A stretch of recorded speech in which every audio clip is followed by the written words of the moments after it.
In my conversations with salespeople and business owners throughout New Zealand over the last few weeks, the last month or so, some have been telling me that the market is beginning to change and slowing down or becoming more equal with buyers and sellers. And some are telling me that it is still incredibly hot and very busy in their area. Whether it is going to continue and be hot or change later on early next year, nobody knows.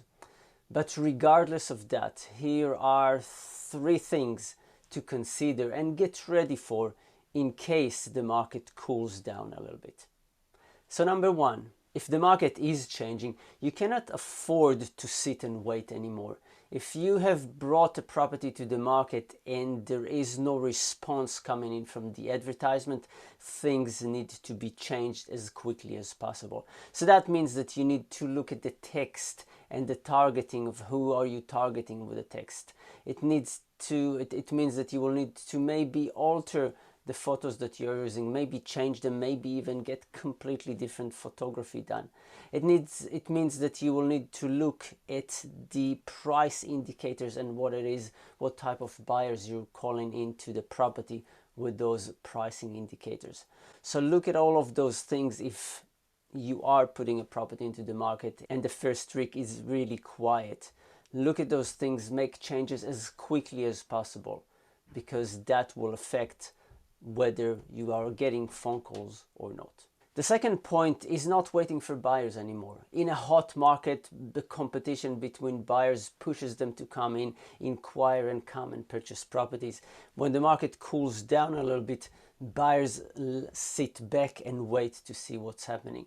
And so you cannot afford to have that happening. It means that you need to become proactive. You need to go and reach out for buyers, and that is not just through sending automated emails, but actually picking up the phone and making phone calls and encouraging buyers to come over and view the property, and through that making things happen. In a colder market, if you wait, nobody comes to you. But if you are proactive and you chase people up and encourage buyers to come over and look at your property, you will make things happen for you and obviously for your vendor.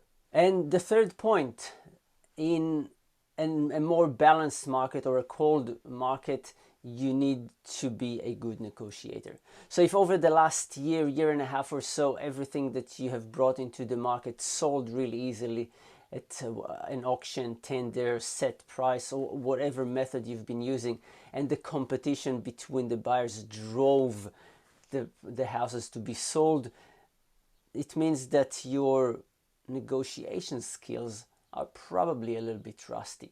That means that you need to brush up on your negotiation skills. You need to go over and do a little bit of role playing with colleagues in the office. It means that you might need to read some books and remind yourself what negotiation is. Maybe attend some training sessions about negotiations and just bring your negotiation skills back up, because you will need to do a lot of negotiation when the market is becoming more equal or a slightly colder market.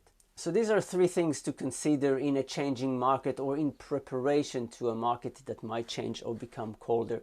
I hope you will utilize them. I hope you will prepare and be ready when things happen.